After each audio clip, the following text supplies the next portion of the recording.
Okay, before we move into, let's revise what was perfectly inelastic and perfectly elastic. Perfectly inelastic means that the quantity that we are going to sell is going to remain constant. So whatever price we can keep, we can sell 100 quantity at this price, 100, 200, 1000. Whereas in perfectly elasticity, the price is going to be constant and the quantity can change. So now coming back to this question, it says that Moneyback is the only seller on one floor of a mall and sells 1200 cups at $5, and they ask us to give our comment whether this is elastic or inelastic. Now I am a lazy person, so if I say that I don't want to walk one floor up, maybe the stairs are not so good, or there is a lot of less space to go up, maybe the lifts are less frequent, then I don't have any other option but to take this coffee. So whatever price he gives me, I'll just pay that, which means that it's inelastic.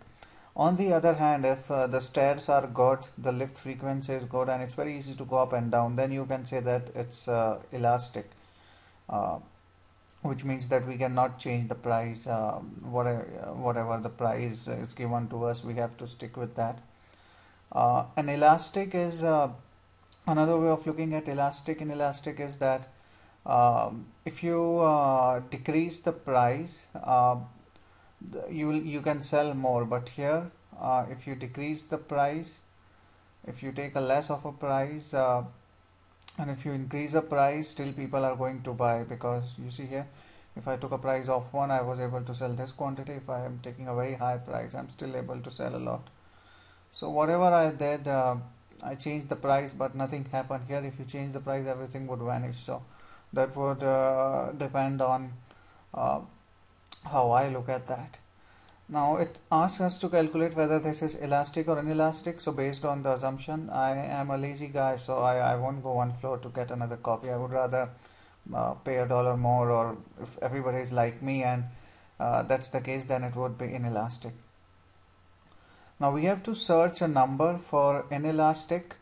Uh, there are many ways to look at it, but to memorize it for now, from 1 to infinity, the higher we go, it's elastic. And between 0 and 1, it's inelastic. Just understand, it's perfectly inelastic demand. If price, now we believe that money is everything, money is the thing that drives everything, so money is the thing that's going to drive demand. So how would demand change if we change the price? So if there is no change in the demand, if we change the price, it's good for us. We can charge a huge price. So it's perfectly inelastic. No matter what change I do in the price, just people are stuck at me. So that's perfectly elastic. If I make a small change in the price and I get doomed, then it's perfectly elastic. So if I believe that it's inelastic, I can choose a number between 0 and 1. I can choose like 0.1 or even 0. To make it easy in the exam, I can choose 0 and I can say that nothing is going to happen, but I don't know if it's a good idea. It might make the professor mad because it just kills all the other question. But just be careful, we cannot take 1 because it's on the border. So either take something like 0.5 or like 3 or 4 to make sure that it works. And then we can,